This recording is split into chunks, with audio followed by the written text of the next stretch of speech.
I'm 72 years old, and I've had a lot of experiences in my life, and so I feel an obligation to tell you stuff that you might find boring. It's about old history, but there's always learning. You know, my life has been one mistake after another, but I've learned a lot from my mistakes. And so what I want to do is give you the benefit of some of the mistakes that we have made in thinking about the issue that we're talking about here today. And for that, I have to take it back to the origins of why we created this index in the first place. We were at a Montpelier Society meeting in London, and it was in 1984. Does everybody know the book 1984 by George Orwell? One of the first dystopian novels about the future and how bad it was going to be with Big Brother and all that kind of thing. So there was a debate at Cambridge University, and it featured, that wasn't really a debate, it was a paper, and then I was supposed to comment on the paper, but it turned into a debate. I have a way of doing that to people. The Paul Johnson, the then editor of the New Statesman, took the position in his paper that George Orwell was wrong, and that the world was not like Orwell had predicted. There was no Big Brother, and he said it was vastly exaggerated, and so on and so on. Well, I took a different point of view on both Orwell and on the subject, because I knew, for example, that Orwell wrote his book after he had read a book by Friedrich Hayek, who was then on my editorial board at the Fraser Institute and whom I knew fairly well, had read The Road to Serfdom, and he was driven by the Road to Serfdom book, which is very much about economic freedom and about the dependency on the state and so on, to write his book. And I said, well, given where Orwell was coming from when he wrote his book, I think he was very correct, because our economic freedom levels in the world seem to be going down at a rapid pace. The amount of information we had to give to government was going up. We had to give them social insurance numbers every time we made a political contribution or every time we bought an investment. They were tracking everything that we did.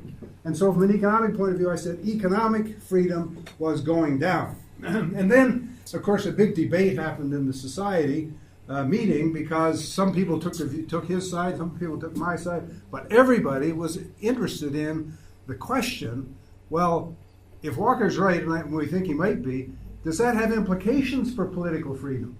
Is there a connection between economic freedom and political freedom? And of course, Milton Friedman, in his book, Capitalism and Freedom, had said, as you'll all remember, if you've read it, is that he knew of no time or place where people had enjoyed a measure of political freedom where they had not also arranged their economic affairs by using markets. So there was a lot of talk at that meeting, a lot of positions taken on either side, and it taught me just because learned people talk a lot doesn't mean anything, doesn't mean that they know anything about what they're talking about. And as it turned out, they didn't. And my motto, not just motivated from that, but motivated from the fact that I was a statistician before I got involved in public policy, is that if something matters, you should measure it. And so after we had this round of discussions at the Montpelier Society, and everybody had positions of one kind or another, and nobody really had any facts, I went to Milton and Rose and I said, you know, this is a subject which is obviously very important, and we have no measurements to resolve it. It's maybe the most important thing that is in our lives, and we are not measuring it. So we have no way of knowing what's happening. And so we started then right after that meeting to mount a project, and I suggested how we might do that in a series of seminars, or a series of symposia with very learned people, and we set out then to do exactly that. And guess what? It worked. After a number of false starts, making a lot of mistakes, we published 3 books full of our mistakes. But you know, science is all about mistakes, right? Because you can't prove anything, right? All you can do is disprove things. And we disproved a lot of things that we could have paths that we might have taken, surveys. We did all kinds of different things to find out what was the right path to go to measure this. And eventually, in the course of our work, we stumbled on Jim Gortney and Bob Lawson, and we had by that time tried a whole bunch of things, and so now we asked them to try something different, and it worked. And so as a consequence of that, we have the economic freedom of the world, but we also have a whole bunch of other things, products that came about as a result of the economic freedom of the world. You need to know about that. This is becoming something like a cottage industry around the world, as a matter of fact. People measuring and looking at and talking about what's going on with the level of economic freedom. And so we had the economic freedom of the Canadian provinces, which, quite importantly, was followed almost immediately by the marketization index of the Chinese provinces, where we trained some people in China at the National Economic Research Institute to create an index. Why couldn't they call it a freedom index in China? Well, because it's not a free country. What? It's not a free country, that's right. And as Xiaolo Wang pointed out to me, the young man who was working on it, that freedom in China is a career-limiting word. And so he called it the marketization index, and they did that for quite a number of years.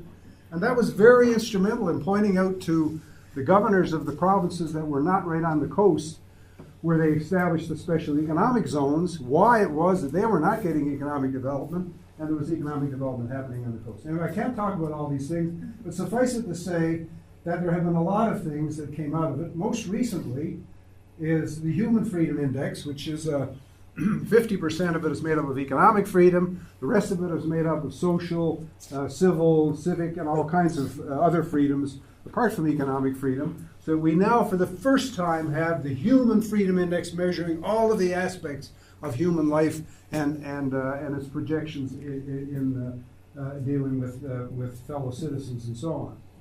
Well, a byproduct which we had our index produced, and one of the authors, Jim Gortney, lost his eyesight, and so we postponed for a year putting out the index.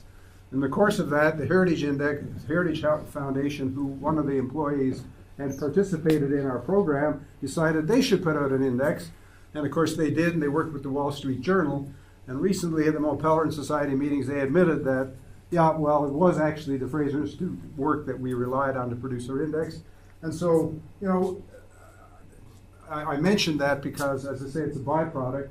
I think that the Heritage Index is the way it is because of our work.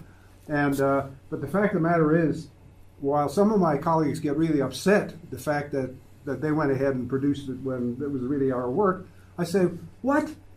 That's like complaining when a minister of government takes one of your reports and plagiarizes some of the content. You don't want to be complaining about when people pick up your ideas. You want to say, oh, great, somebody else is doing our ideas. And that's the way I feel about the economic freedom and all these various projects and other things that have come out of it. But what's the lesson? The lesson to you is, out of all that, is that you're going to make a lot of mistakes, number one. But mistakes is how you learn. Remember what Richard Feynman said about science. Science is the belief in what? The ignorance of experts. That's what he said. So, because what science is all about is disproving junk. And in order to do that, you have to measure. So in your careers, you got to think about measuring stuff and disproving junk. And if you do that, you'll do just fine. Now, the second thing we have to remind you of, we're going to be talking here about economic freedom, and I got to make sure, I just sort of, what am I doing? Set this thing, because I will run out of time, and I promised Bob I'm only going to talk for a maximum of 45 minutes. I've got 15 minutes in already, and I've got a lot of stuff to talk about. But I do have to remind you that when we talk about freedom, a lot of libertarians say, well, we just need to make things free. Just leave me alone. Your right to swing your fist and rise at the end of my nose, and it can't go any farther than that. Well, that's fine and dandy to think about freedom in those terms of just being something that just let happen. But the truth of the matter is that freedom isn't free. Freedom in the world, if we have it, is a bundle of rights. the right not to have the government to intrude in your personal, economic, civic, and religious activities, the so-called negative rights that libertarians talk about a lot, the right to be free from violation of your rights or personal security by anybody else, which requires the rule of law, it requires the maintenance of property rights. And just saying property rights, when you think about the notion of property rights are enormously expensive. Think about all the things that have gone, just about maintaining the property rights in a single family dwelling. All of the things that have to be achieved for that to happen. It has to be properly surveyed. The survey has to be kept in a proper place where nobody can go in and tamper with it. Your right to own that property which you bought from somebody else has to be registered, and that has to be kept safe. And so on and so on and so on. Property rights are very expensive things to maintain, and they're very expensive things to acquire. And so when we talk about, don't allow yourself to get loose-lipped about freedom. Because if you think about freedom as a bundle of rights, then you have to think about how each of those rights is going to be secured and how it's going to be protected. So, and by the way, last night we had Alan's story, what happens with regulators. It's a perfect example of how freedom gets stolen away in little bits by people who have no intention of interfering with your freedom at all. But they stole Alan's freedom by passing a law that they thought was perfectly sensible about limiting the fees that could be charged, without realizing that foreclosed a whole bunch of options for everybody in Israel with regard to managing their money. So, as I say, freedom is a very fragile thing, and and rights are fragile, and they're very expensive to maintain. And there's something that in your lives you have to be particularly vigilant about, because there are a lot of pressures being put on your freedoms all the time that you're not even aware of. So make yourself aware. Now, so what's the Economic Freedom of the World Index? I've already explained its origins. I've already pointed out the authors.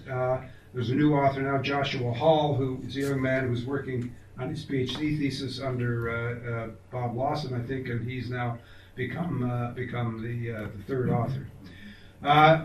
It's a compendium of 42 different policies that governments are operating, and the most important thing about the index in that regard is that all of the stuff that we use to measure policy is objective as possible. It's done by third parties, not by us, so that we are not going to, the outcome that comes out of the index is going to be determined by people who make, for a whole bunch of other reasons, choices in surveys and things of that kind, which we then collect and don't tamper with and put in the index. So it's as close as you're going to get to an objective, transparent, and most importantly, replicable.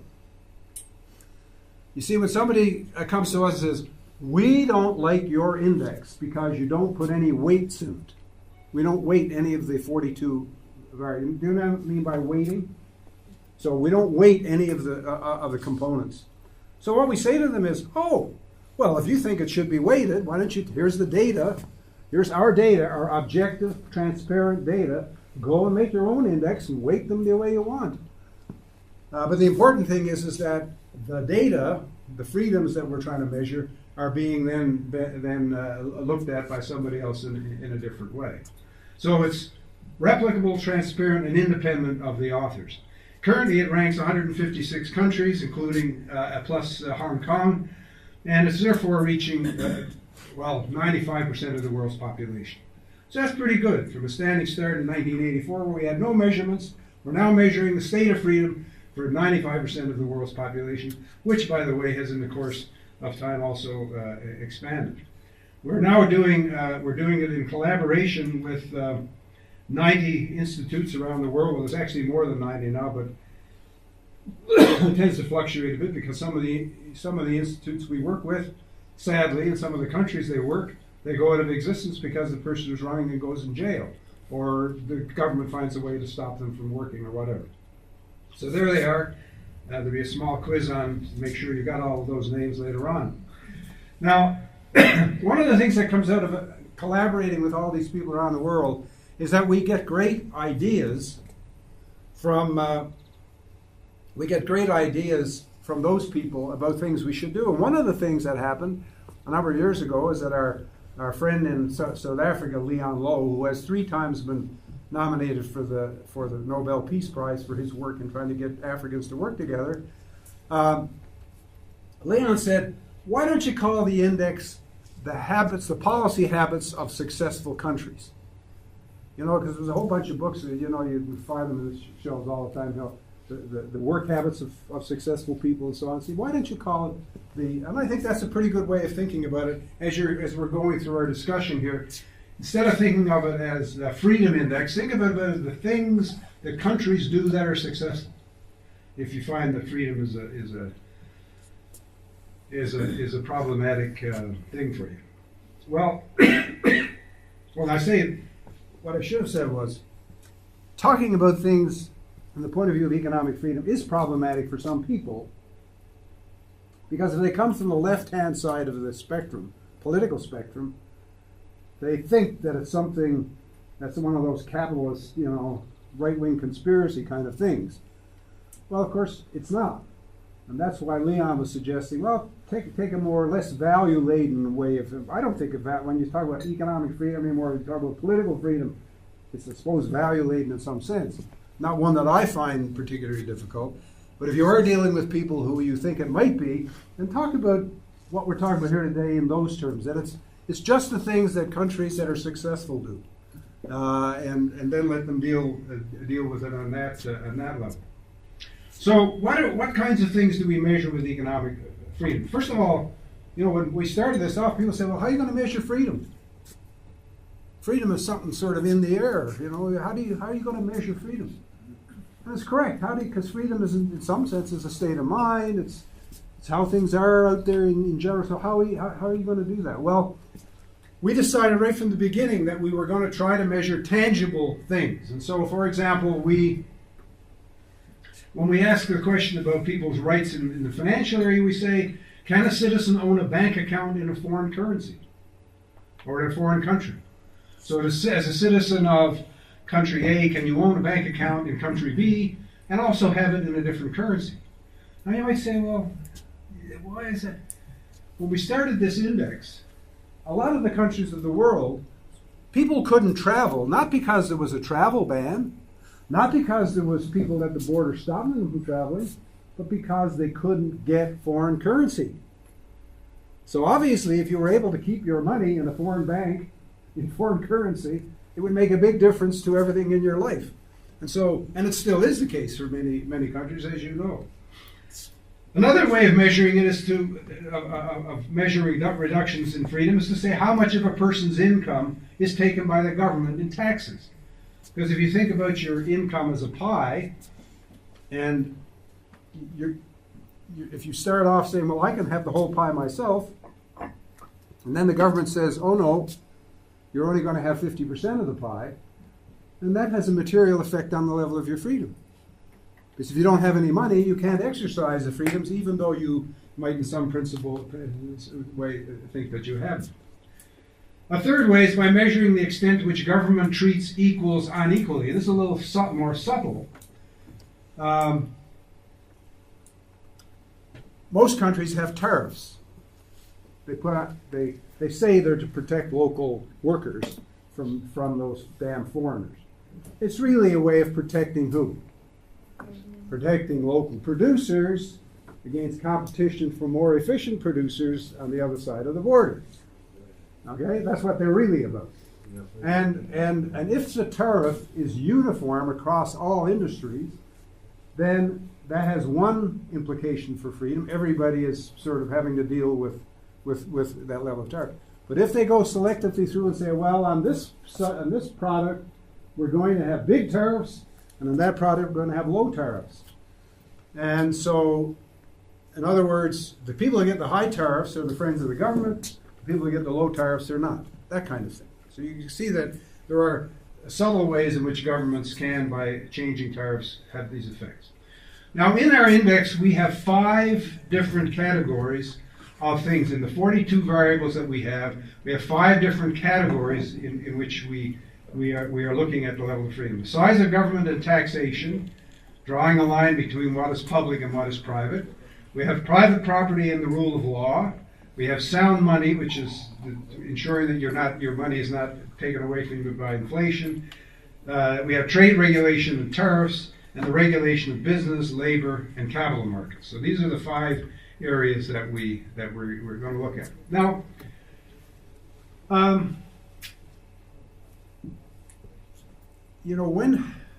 when we say we're going to measure the size of government, sometimes people say, "Yeah, sure, I know you're a capitalist pig, and you want to make sure that you got most of it, and so that's why you want to measure the size of government, right?"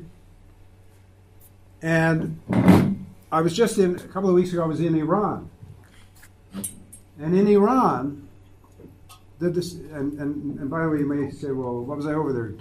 Helping them get more economically efficient so they can have more bombs to throw at us?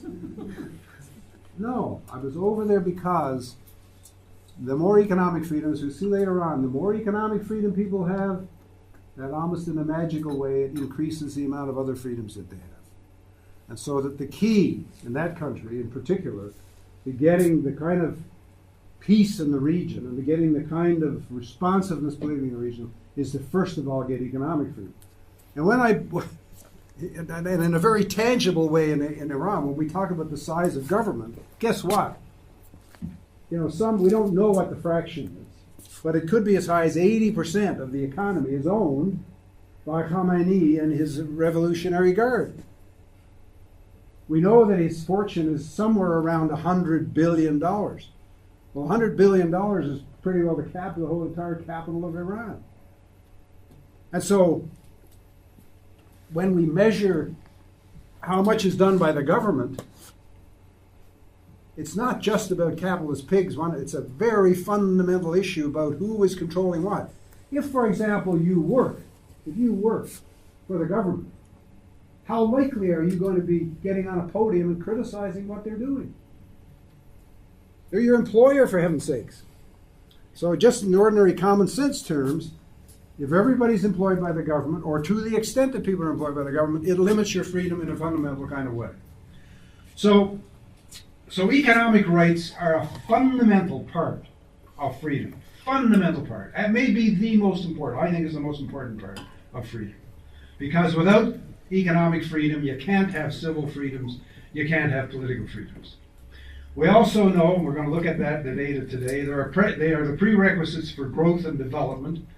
The habits of successful countries are to be free, and they are a prerequisite for broader human development.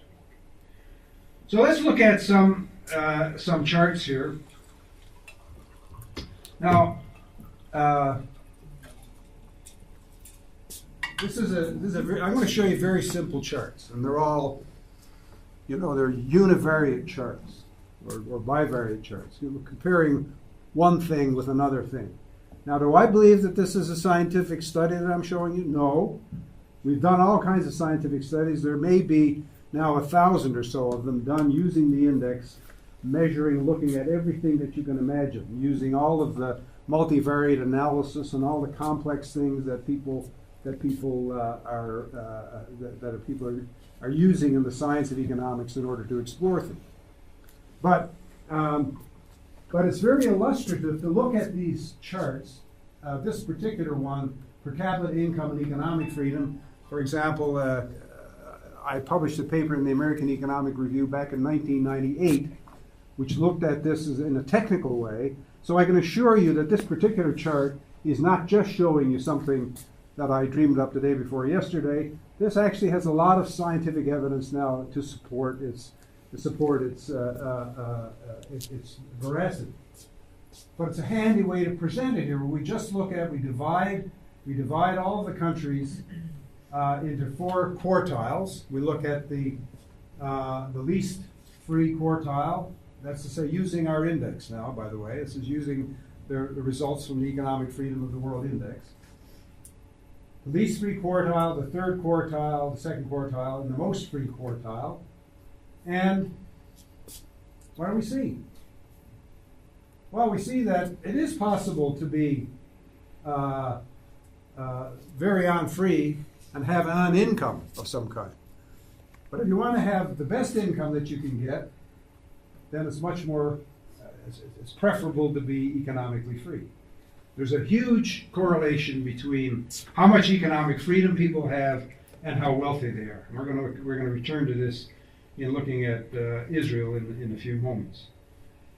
Now, this thing is anticipating what I'm going to do. Just as I go to do it, it doesn't.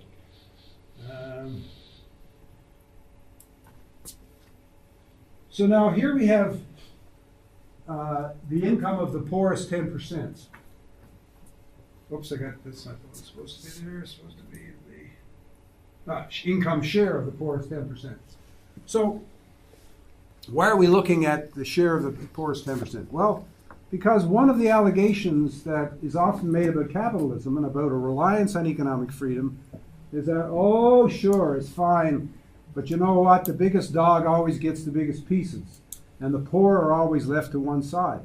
And so uneven societies of the kind that are associated with capitalism, we don't want to have it because it penalizes the poor. It produces poor people because they're less aggressive, less educated, or whatever, and so the poor always lose out.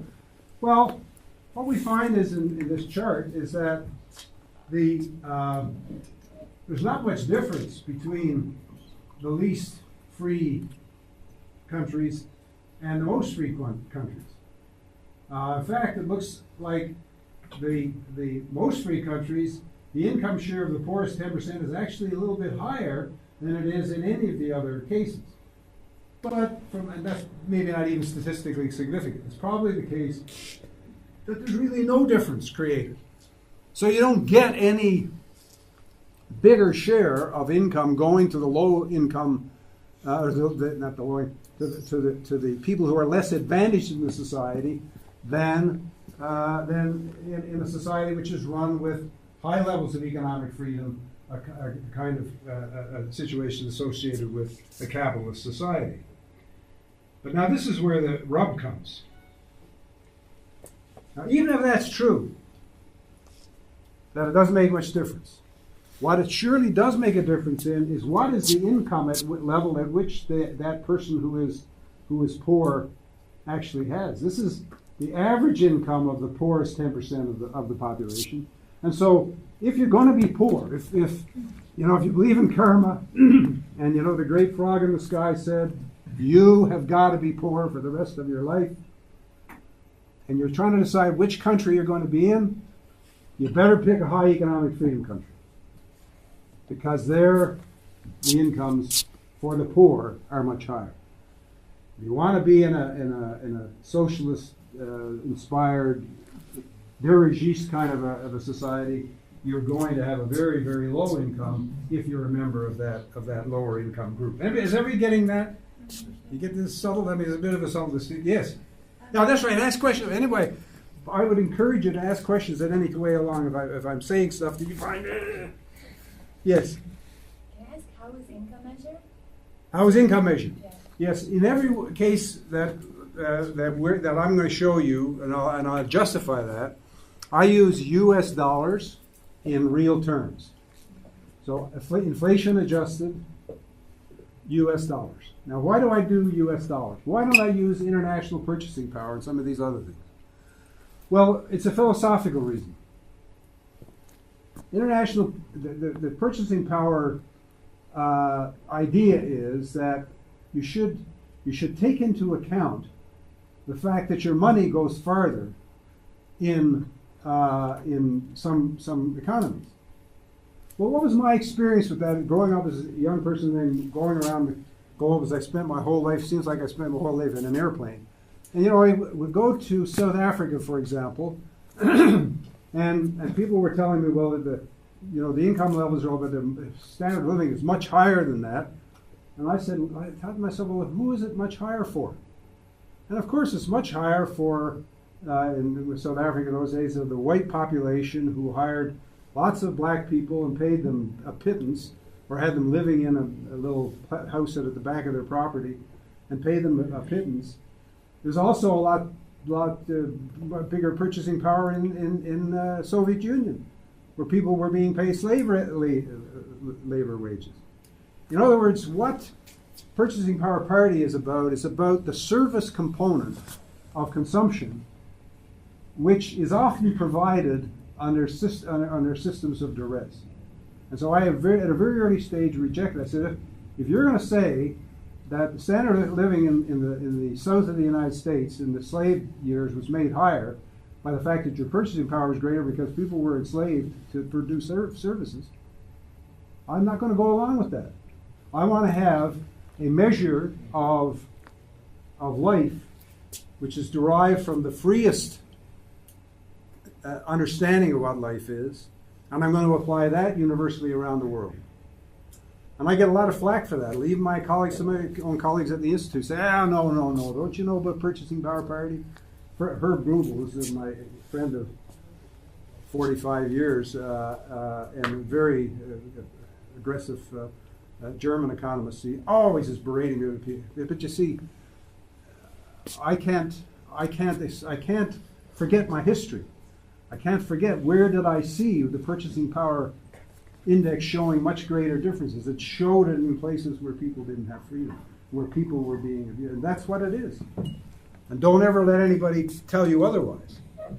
When people say today, well, China, if you measure Chinese economy in US dollar terms, it's somewhere between a third and a half the size of the US economy, or less than that.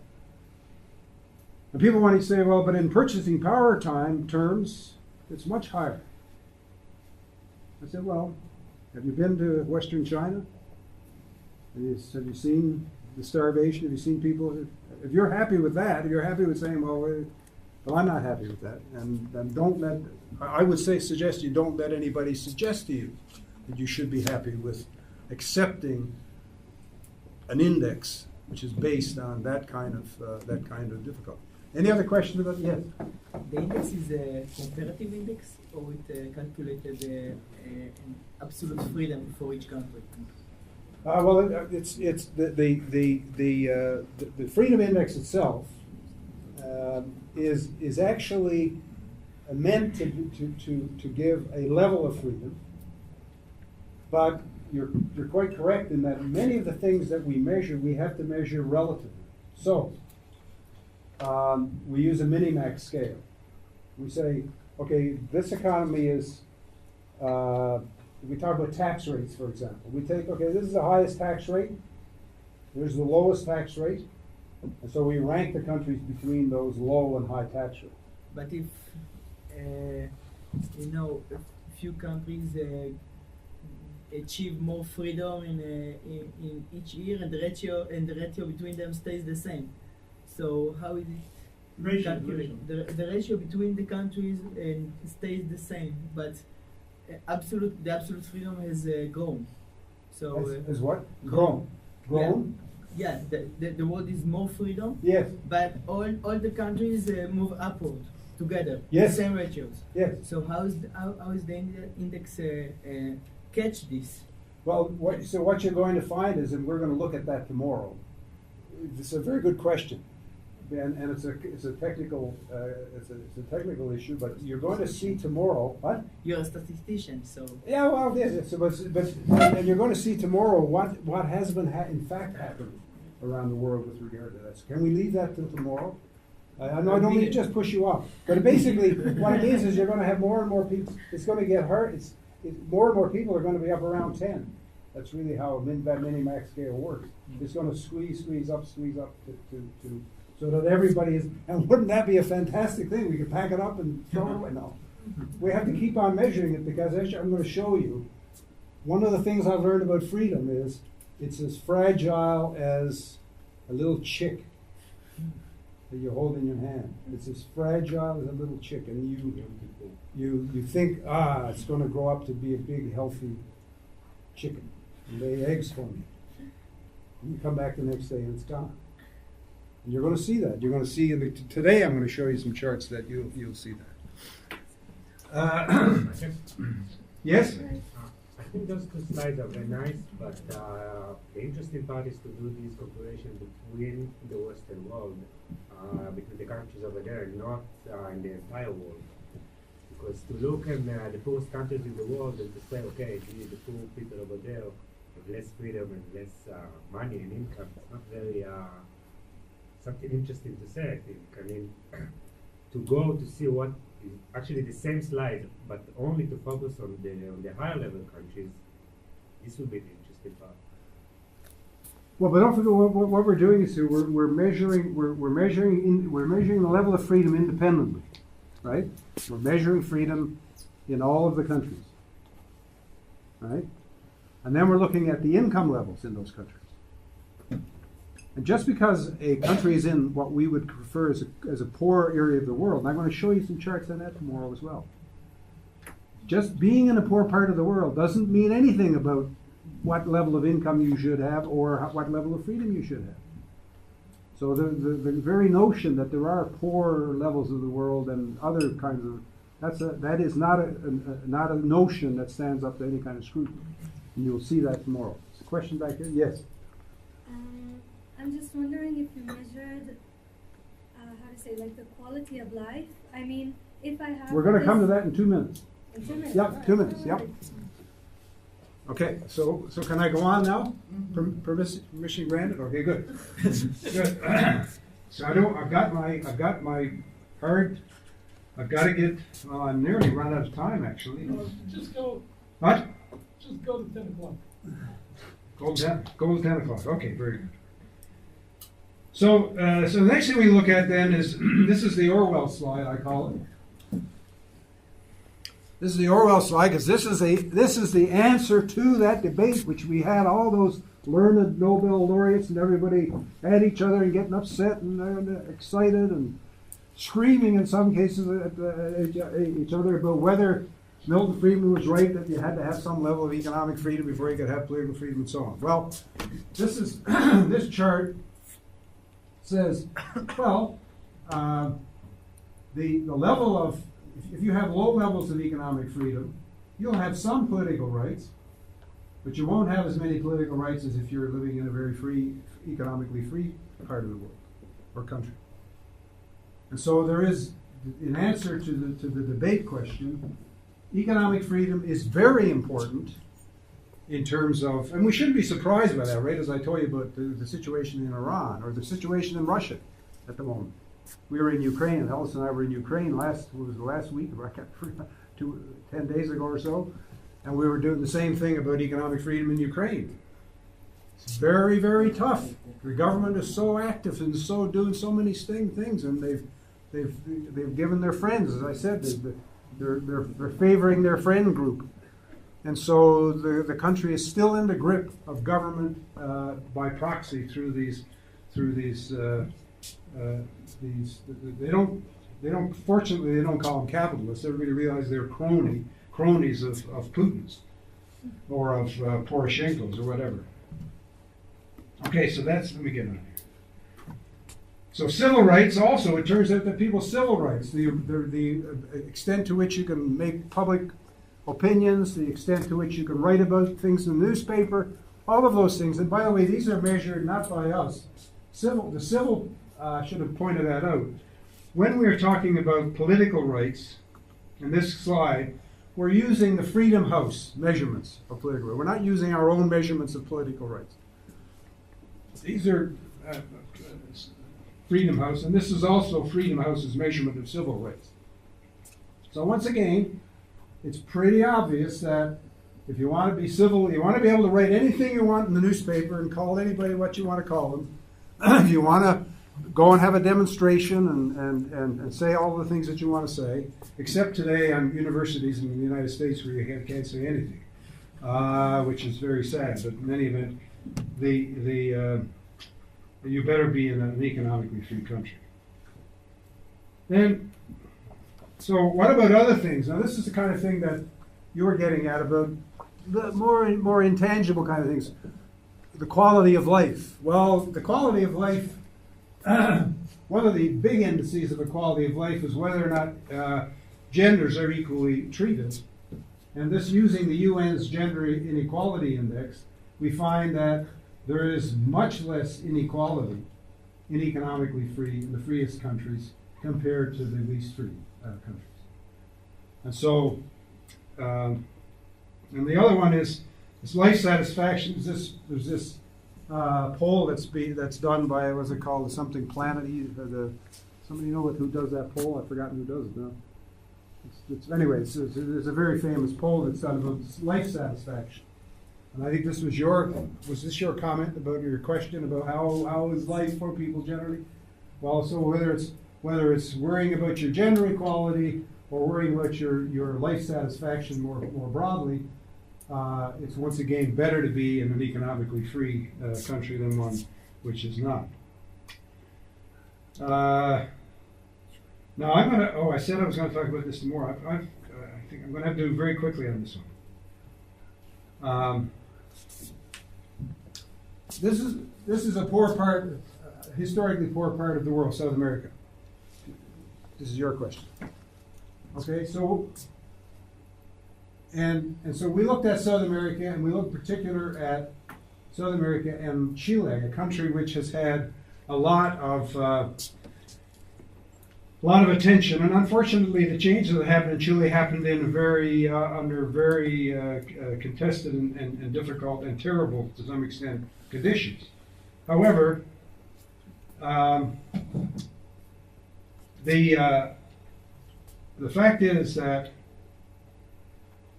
while Latin America generally continues to molder in very low incomes, the big increases in economic freedom in Chile have produced an enormous increase in their level of income. So if you just took that poor part of the world, and I'm going to show you Africa now in a moment, you can find gems. You can find people, groups of people who have in fact found economic freedom and have produced great results. This particular economic reform was produced by Rolf Luders, Hernan Biki, amongst others, and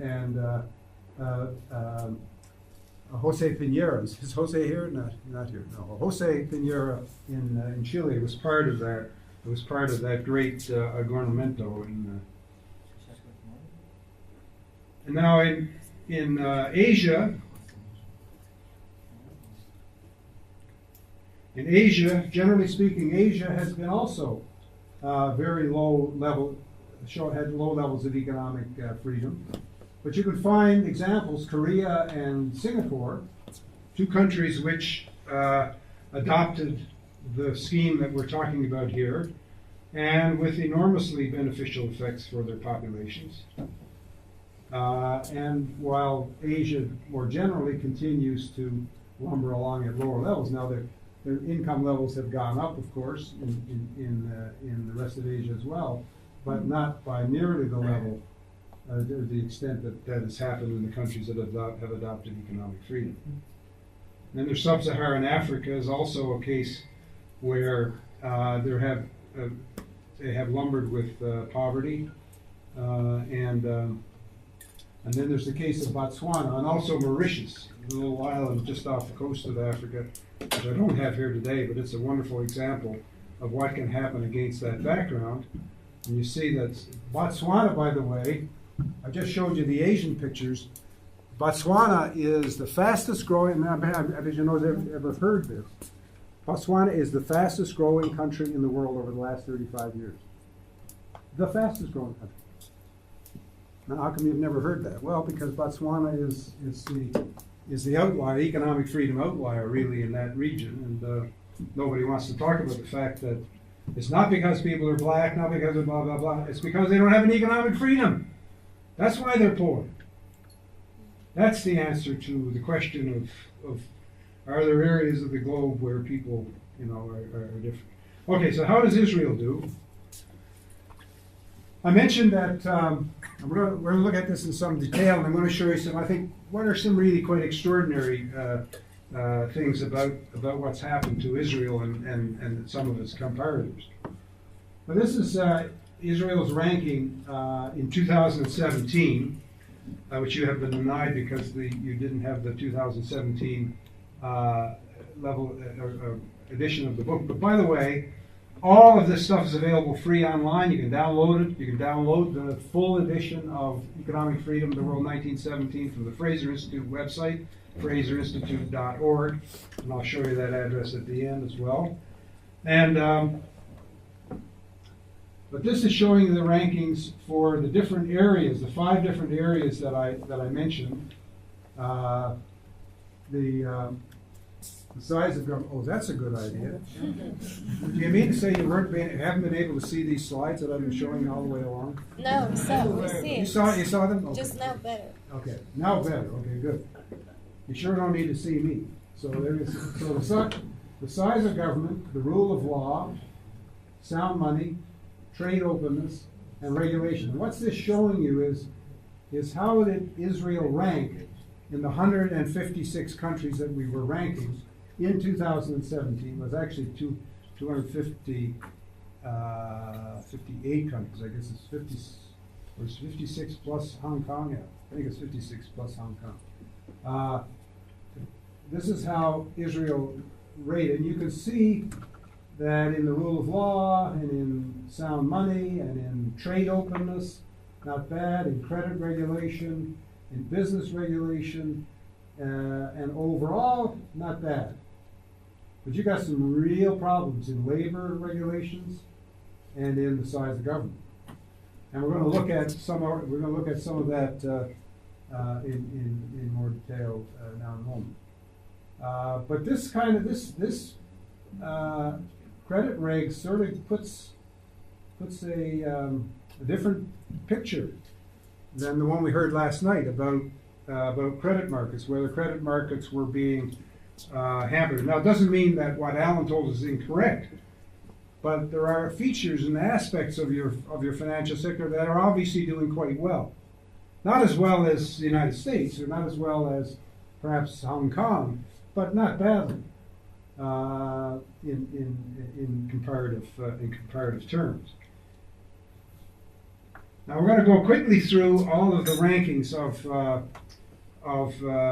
Israel over time, and there is no substitute. You know, if you do one measurement, well, look, let me just make the general point. The more you measure, the better off you're going to be. And you know, from everybody from Enrico Fermi, when people complained to him in the early days of atomic physics, people said, "Yeah, sure, you can't measure that, Enrico." And he would say, "Yeah, I can measure it." And what he meant by that was, and he said, that measurement is the making of distinctions between A and B. And fine measurement is the making of fine distinctions. So you always are making distinctions. When you decide to go out with that fellow and not that fellow, or that girl, not that girl, you're making a measurement. Right? Saying A is preferred to B. That's a measurement. It's a nice day today. It wasn't such a nice day yesterday. That's a measurement. All of these distinctions we make are about measurement. And measurement, one measurement is wonderful. But if you have two measurements, better. If you have 100 measurements, wow. If you have 1,000 measurements, better still. So the more you measure. And so what I'm showing you here now is measurements of Israel since 1970 to today. And golly, you've come a long way, baby, since you were ranking 2 out of 10. And when you think about that as a comparative in that mini-max kind of schedule, you were way off the charts, right? And now you are still not. I'm going to acknowledge your question in a second. You're still only at a level of 6, so you know, don't be running any parades to celebrate how good the size of government is. But you see how important it is to have a sense of history here. That you have been improving. Yes. Yes. My question is, I want to look on that data upside down from the side of, let's imagine that government is a good thing, all right, for a second. Which is government is an excellent thing. Yes. Well, you said that the Israel state is fine, 38. We are in the 38 Ranking. ranking. Yes, so that means that out of 156, if you put everybody, Yes. Yeah. And Israel is in a state of war, even if there isn't a declared war, we still have a very large security. You understand what I mean? issues. Yeah, Yes. yeah. And you said it in the last decades, the government has grown. So my question is, why the growth This not is not- beside the government? This is not the side. This is the economic freedom measurement of government, Okay. and it's not good to have a big government in the economic freedom because, as I pointed out, if you think about Iran, let's put it outside of Israel. Put it over in Iran. If you think about Iran, the size of government getting bigger and bigger and bigger. What that means over there is that everybody's freedom is getting lesser and lesser and lesser because the government over there is. We can all agree, I think, that that's a government that has some difficulties. When they wake up in the morning, everything is not okay and they're not having the best intentions. So we measure the size of government as taking away your freedom. Now, you've raised a very good point. Sometimes they're taking away some of your purchasing power to do things like over there in that other part of government, the rule of law, which are actually very, very beneficial to you. Security, and you may have remembered, I mentioned at the beginning that security of the person, the security of your property is very important to everybody. And that's a freedom. Having it recognized that's my house, that's my children, and you keep your hands off my property. And the government sustains you in that. So the fact we're looking at the purchasing power absorbed by the government as potentially taking away your freedom. Oh yes, but over here, they're using some of those resources to boost the level of law and order. You see? Yes, I understand. But Yeah. So this, when we're looking at the size of government here, the reason why Israel is here showing as improving is because, and it's very specific. We're going to look at some of this tomorrow. It's because your tax rates have gone down compared to the way it was. Because the ownership of the economy. There was a time when Israel's economy was one big kibbutz. Right? No, it's not anymore. So, and yet is anybody here proposing we should go back to those days? No. Well, okay. So you agree with me that the size of government. yes, but what I'm trying to ask is not kibbutz or total freedom. What I'm asking is maybe the situation of Israel, which is not that bad, is one of the responsible for that is the size of the government. This is my question. Maybe the government in Israel not doing a terrible job. I'm not saying that it did excellent job, but I think you're being too critical. I think Israel. I think you're going to see at the end of this, Israel has done a truly remarkable job. That's the conclusion that we're going to come to. Okay. Now you've ruined my. I'm sorry. I was going to be suspense. I was going to keep you all in suspense. But Israel really has been a dramatic, and you'll see it. The limit. If I don't carry on here, I'll run out of time because Bob is not going to let me go past 10.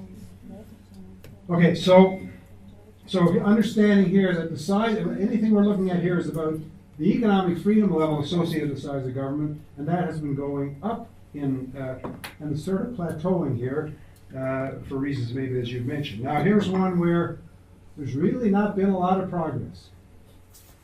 Sort of up and down, and then sort of reaching this very low plateau level in the rule of law and property rights. And we're going to come back and look at that tomorrow in a much more highly statistical way. Sound money. Here's an example. Which was the chapter with the getting up to 10. Here's a case where Israel was terrible. Does everybody remember the time when Israel was terrible? Yeah, I sure did. They were not mad. Somebody just took a holiday and forgot about your money, and then fortunately they came back from holiday, and boy did they get active. And in a relatively short period of time, maybe Stan had something to do with that. Stanley Fisher had something to do with that. You got yourself sorted out. So by the beginning of the 2000s, you get up to a relatively high standard, and you're now approaching up towards 10. So it's difficult to get more improvement. And that's wonderful. And once again, we'll look at that tomorrow. But this is a real win for the people of Israel. Freedom to trade. This is another one where we have done reasonably well after having a very soggy start. You brought your level up to around 8, which is actually quite a good score internationally. It's a bit off from where you were. There was a period back here in the early 2000s where you were doing much better, and you seem to have fallen off a bit, but it's not bad. Regulation, once again, continuing gradually to increase, not at a level that you'd like to be, and that's not a high-performing level yet, but you're getting, you're 38th ranked now, so you're moving up overall. Credit market regulation. Now this is one where you really had a bad history. If you have a question, put the question up to me, okay? Because what happens is if you have side conversations going on, even if it's a really good question, then the conversation breaks down. Because I want to have a conversation with every single one of you. So if somebody's got a question there, I can't know who it is that's talking. I can just hear the. So if you have a question, please put your hand up, and everybody can discuss. Yes. How come that the regulation and credit market regulation goes up? On the other hand, the freedom of trade is going up either. No, this is, sorry, I should have been more clear. What this is showing you is that Israel's score with regard to credit regulation on the freedom scale is improving. Every one of these charts I'm now showing you is about components of economic freedom. These are parts of the economic freedom index, and your outcome is improving. And that's what I said that, I didn't say this to Alan last night because he was making a very good point. But really, your credit market regulation in Israel has been quite dramatically improved. Now, according to the things that we're measuring, we're not measuring all of the things that he's worried about. Okay, but there is some evidence to suggest that there has been improvement over time, and this inevitably is what happens. If you start from a very low level and you go along and you really improve things, then people say, well, they get very high levels of expectations, and they think, well, now we're not having any regulation anymore. What are these guys trying to do? Yes. So wouldn't that be the problem of measuring?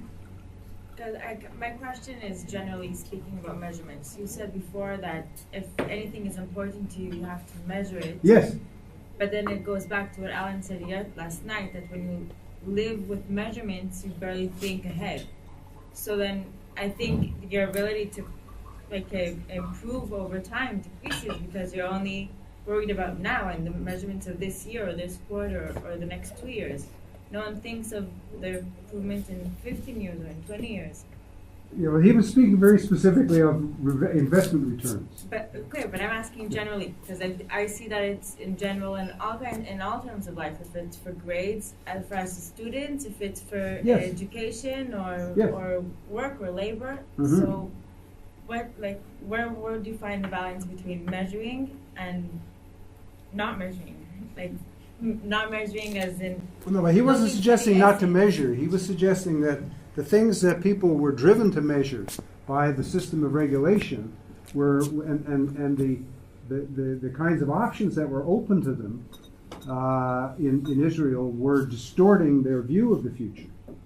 And that's a different kind of thing. You want to measure everything you possibly can, and in the financial services area, there are so many measurements of all kinds available. There's measurements of, I think half the measurements they don't know what it is they're measuring, but there's a lot of stuff out there that people are measuring all the time. And you should be able to make a clearer view of it than you can with measuring something like we're measuring, which is more difficult to measure.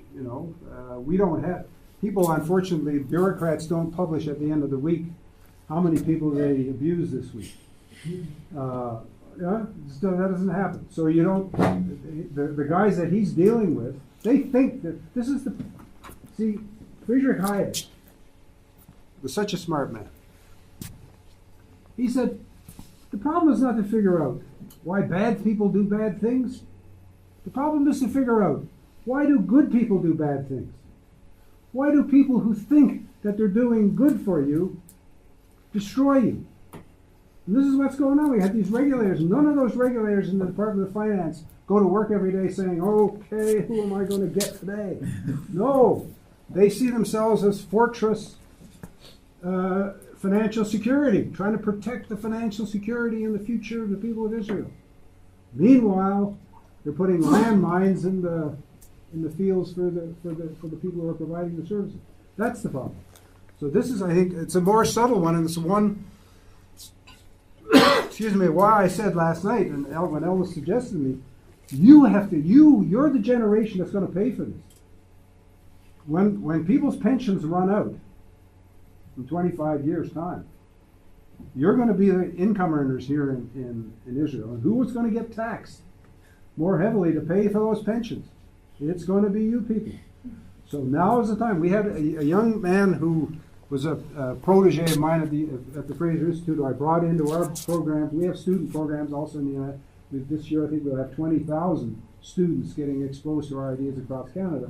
Young man by the name of Ezra Levant, who Ezra came in, and the first book that he ever wrote, and he's written now I think 10 or 12, was a book called Youthquake. And if you want to get a copy of that and see how he framed his arguments, he was looking at exactly the issue of a social security system that was going to penalize his generation, and he was damn mad. He said, what are they doing? Why are they doing that to me? And he got all these people of his generation. And the end result of that was, we changed the Canada pension plan.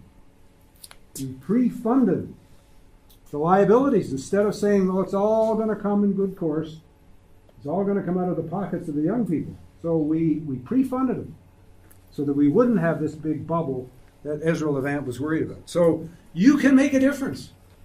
You get out, make yourself aware, make yourself informed about what's going to happen to your future because of this pension issue. And get involved. Get Bob to raise some money and get you to do reports and write books and get your fellow students, particularly the left-wing ones who think that the government is going to solve all their problems. You start pointing out to them what their tax bill is going to look like in 20 years' time, they're going to change their tune. Because nothing is for free. There's no free goods. I got to get on here, sorry. So anyway, this is oops, and I see jumped ahead. Oh, that's the problem. Okay. Yeah, so we'll learn. Labor market regulation. Now, one of the reasons, to get back to your point here about Israel being in a state of war, in effect, one of the reasons why labor market regulation does poorly is we have in the index a measurement of conscription. And the reason why it's there, I bet you can guess right off the bat. Who was the person who got rid of conscription in the United States? Milton Friedman. Milton Friedman, exactly.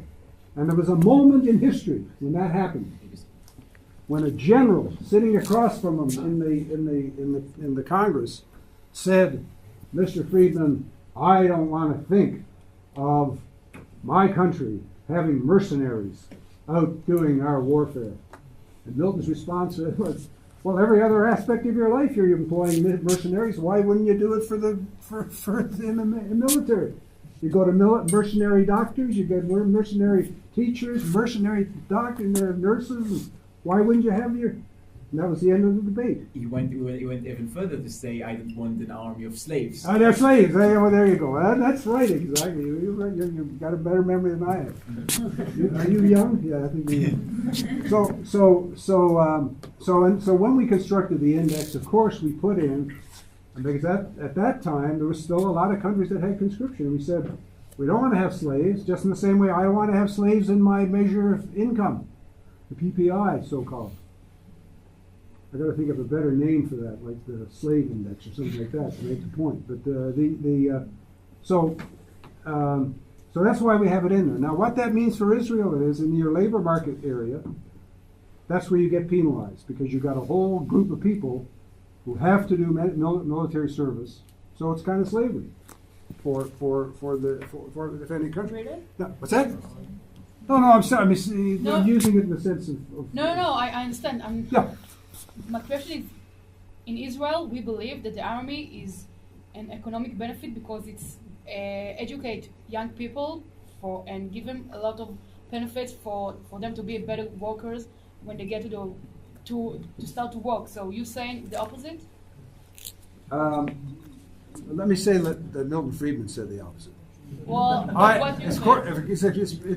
Look, if you want to have military, I understand. Let me tell you a secret. When we had this discussion, and we were sitting around, and the issue of conscription was brought up, after Milton said conscription is wrong, somebody said, "What about Israel?" And his response was, "Israel is a special case." And I think that's where we leave that conversation. Israel is a special case, and I have the same feeling that Milton has with that. It's a special case.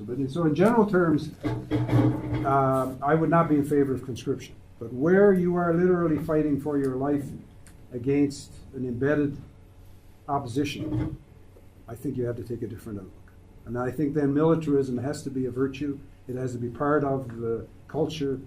You have to have a gun in your house, and you have to have, it's a different kind of situation. Let's just say that. And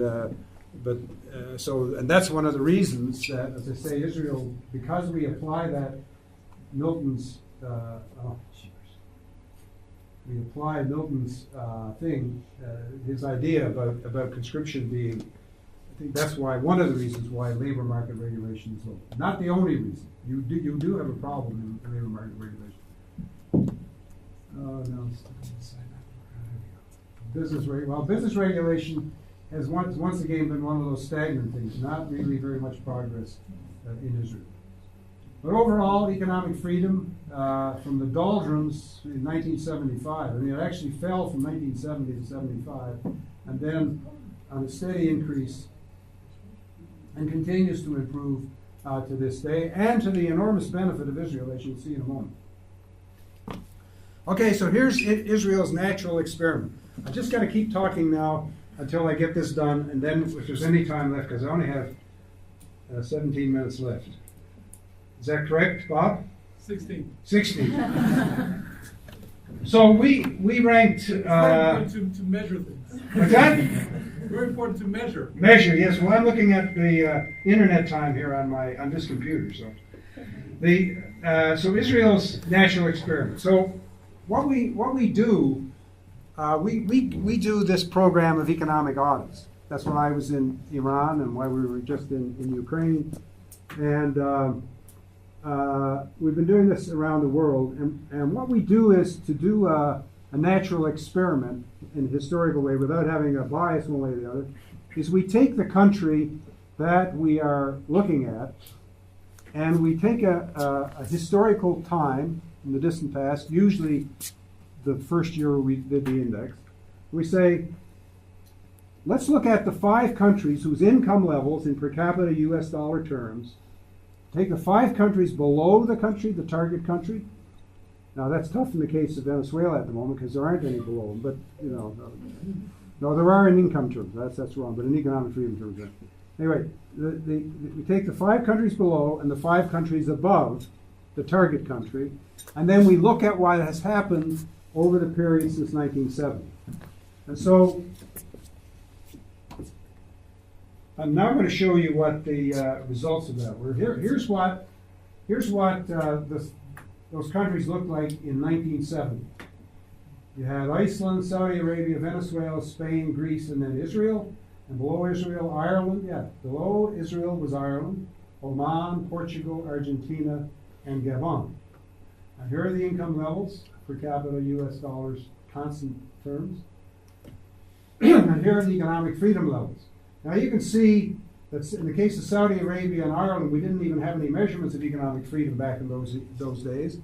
So you can see that I didn't rig this. If I'd rigged this, I wouldn't have rigged it with 2 countries that we didn't even measure back then. No, this is just, so we just took the per capita income levels from the World Bank and we raised the countries here. Then I found that we didn't have any measurements of freedom for Saudi Arabia and Portugal. But that's not so bad because what we're going to look at this over a period of time. And then we look at the same set of countries in 2015. And it's dramatic, the differences. So you remember where Ireland was in 1970. I'm going to flash back and forth to you because those of you who don't have photographic memories won't remember. Oops. So here was Ireland back here at $12,000. There's Ireland now, $56,000. There's Israel here, third highest. It was, where was it before? 6 or 7. 6. Yeah, 6 because there's 5 each side, right. So it was 6 down. We see Argentina down at the bottom, Venezuela at the bottom, Gabon still at the bottom. But we see some movement. We see movements up of certainly of oops.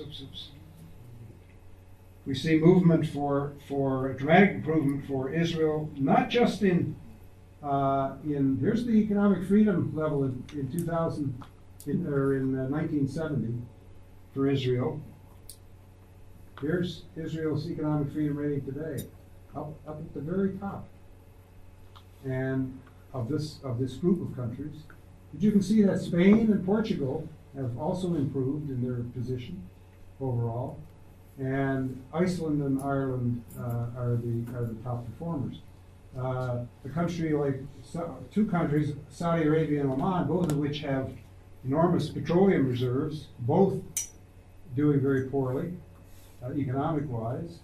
And in the case of Saudi Arabia, we only have 2 years of measurement for Saudi Arabia, so I'm not so sure that that number is accurate. But in the case of Oman, we know that the Oman number is accurate. And I must tell you that this is a very, very discouraging outcome for Oman, because Oman is the home of the International Research Institute, which is run by a friend of mine, Salam Al-Ismaili. And Salam is a remarkable man, and 20 years ago he came to me and he said, we have not got enough economic freedom in the Arab world, and we need to do something about it. And so I started to work with him then, and he now publishes every year in Arabic the economic freedom of the Arab world. And he has meetings all around the Arab world, getting, they have prizes where they have the ministers come, and they give prizes for good performance of some of the ministers and not so good. He's really, really passionate about this. And in his own country, the policies of the government changed, and he couldn't do anything about it. His own country, the economic freedom level actually went down, and as a consequence, the level of income in Oman has been falling. Now, the good news is that he's been able to show people that and say, guess what, guys, you made a mistake. And so now there's a big program of hunting for efficiencies, hunting for improvements in economic freedom and access to markets and so on. So that's now let's get on here. So isn't that a kind of a dramatic? Don't you have a sense of excitement about these numbers? What? Isn't that exciting to see what a change can happen over that period of time? Now let's look at this. This is the economic freedom ranking for. This is now rank. Now, if you point out this is. So what we're looking at here is how do these countries rank relative to the rest of the countries? And so a high number here is not good. So this, for example, is Venezuela. Where's Venezuela? There's Venezuela there. This is Venezuela. So they're the lowest ranking country in the world at the moment, and so that's not a good place to be. But the very interesting thing about it is, remember what I said about the chick? Look at where Venezuela started in 1970. In 1970, Venezuela was freer than Canada, had a higher income than Canada, had wonderful prospects to look forward to. And what has happened is that little chick has been strangled in Venezuela. And so, just having been able to hold its position until early 80s, they just went off the rails and up, lost and lost and lost. Now, what's this other country here? This this other country that we see right next to them, I put them in red so that you can. This is another sad story because here is Argentina. Here's Argentina. And in Argentina, we did a lot of work. The Argentinians did an economic freedom index of the Argentinian provinces. They were serious about getting the level of economic freedom up in Argentina. And you know what happened? They elected, the people decided to elect the Peronistas back in again. And things just went off the rails. And well, they improved. First during the period when our friends were running it, and then it dropped, it leveled off, and then in the last 20 years, it's just the Peronistas have taken them to the same place as Venezuela. And what's the third country up there? Well, why that's Gabon. Gabon got its independence about here, and they used their independence. This is not a, you know, let's face it. You have a colonial regime, suppresses everything. The colonial government runs everything. People get close to the government to get benefits, and then when they get freedom, what do? They become the colonials. They become the government, and but they don't have the right intentions, and pretty soon things are destroyed. But now, what I really want to show you is this remarkable story here. Which country do you think this is? Israel. That's Israel, exactly. So having tried its best to be the worst, got 100th rank in 1980. Israel began the progress of moving back, and is now, and I think this program is going to continue. I get a sense that there's a continuing momentum. There's also some very interesting stories here with the world catastrophe that happened back in the early 2000s in the story of Iceland. Here's Iceland. Iceland was a country where a lot of our friends during this period worked like hell to get Iceland. A wonderful leader by the name of David Oddsson, who used to be the mayor of Reykjavik, became the prime minister, and he together with Hannes Giswararsson and a variety of libertarians worked with us, and they got policies that were really, really good. And but I can tell you that I had right in here, I had a story that I was involved in that really made me worry, and that is that the Icelandic ambassador to Canada was, or consul to Canada, they didn't have an ambassador, consul to Canada, came to me and said that she'd like me to meet with some people from Iceland who were planning to do a big expansion of one of their banks, Landsbanki. And they wanted me to be on their advisory panel. So I went to that meeting, and I heard what they were trying to do, and I said, well, I think you're crazy. And I said, I certainly will not be on any panel. I think this is a very bad idea.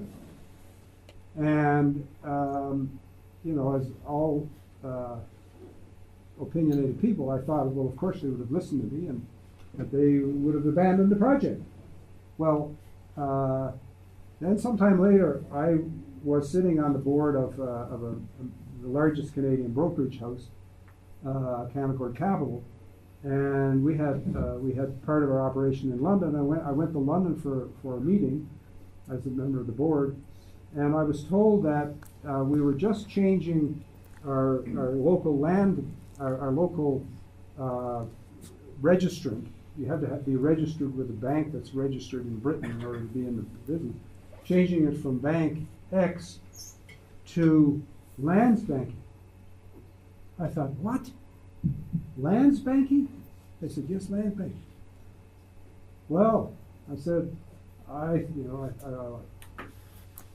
internal stuff, but let's just say I wasn't very happy about that, because I thought this is a disaster waiting to happen. And there's where the disaster happened. Whoops. The disaster happened right there when the balloon went up, because the financial balloon in the United States went up, because Landsbanki was financing. This is why I was upset. They were financing their whole operation on certificates of deposit, very short-term financing, of mortgages and a bunch of other things. And when that market shut down, the only central banks, we are derisive of them, we insult them, but central banks are in the business of standing behind fractional reserve banks in the unlikely event that they have a problem. Well, that unlikely event happened, and now the government of Iceland found itself standing behind this enormous enterprise which had been built up all on short-term CD financing. Anyway, so this was the tragedy that happened, and the bank and the government of Iceland reacted in the only way that it could, and it did a whole bunch of things to respond to this, which resulted in their economic freedom level dropping precipitously. And they are now in the same precipitous style coming back from that, and that's why their income level, it's very interesting that their income level was hardly affected. Because while the financial shock, am I out of time? No, yes, that's just a quick question. Do you measure the mean income or the median income? And will it make a difference which measurement you take? Well, in most cases, the World Bank doesn't have it. We are relying, we don't make up our own data. All the data I show you is third-party data. And so the World Bank does averages. They do the average level of income. And obviously that's going to have its deficiencies, although you know, I know why you asked the question. You know I'm answering the question because it's the only data we have. So it's the average level of data. This is not data, this is not income we're measuring here. This is economic freedom rank. You know that. We're not looking here at income. I'll show you the income graph, which is equally, this is per capita income in constant US dollars. And here's Ireland. Where's Israel here? Israel is there. That's Israel. This one is, it should be Iceland. Yeah. No, this is Iceland. This is Ireland. This is Iceland. Yeah, you can see Iceland had virtually had a leveling off, and now income get. And what that tells you something about is that once you build up a stock of credibility with regard to your system of rights, there can be a certain stability. Now that certainly did not happen in the case well, it did for a while actually in the case of Venezuela, because Venezuela didn't immediately, it took them a long while to get to where they got. And it didn't sort of happen overnight, as it did in the case of Iceland, and then coming back. Iceland sort of coming back. What's this here? This is Portugal? Yeah, Portugal. So Portugal did the same thing. You'll learn a lot of it. Portugal did the same thing. They had a big deterioration here in the 2000s, and they just made basically a complete change in their policy and came back. And they're enjoying the benefit of it, as I showed you in the income numbers. And this is anyway. So here's the per capita income rank in the world. This is showing you where Israel stands. And this is a very, very good result. That between 70 and 2015, you managed to basically keep your rank. And why is that an extraordinary thing? Because don't forget what's happened in the period, because economic freedom, that work that people did in China, paid off. And China has blown the doors off, and so has Vietnam and Cambodia, places. Every time I say Cambodia, I have to. When we went to Cambodia and we met with the economic minister, the economic minister, after he had all these discussions with us, came back and he gave a speech to our group. And he said, this is what we're going to do in Cambodia. Remember, Cambodia is a completely communist country. He said, this is what we're going to do in Cambodia. And in Cambodia, by the way, in those days, you go along a little track, there's kind of a road, and then there'd be a market, a little market square. Then you go down, and then there's another market square. So what this guy's conception of what he was going to do in Cambodia was, he said, we're going to expand the size of the market square. and he drew a square on his chart, which is going to raise up the proletariat. It's going to control the lumpen bourgeoisie. It's going to eliminate poverty, and it's going to eliminate corruption. So his idea, the conceptualization of, you may wonder, why am I going off to talk about Cambodia now, is that the way in which people have to think about these ideas, they have to do it from the point of view of their own conception of the world. And he, as a communist, was thinking of the world, first of all, as a Cambodian, he was thinking of the economy as being this market square. And as a communist, he was thinking about it solving the problems that communism was addressing, the lumpen proletariat, bourgeoisie, and so on. So,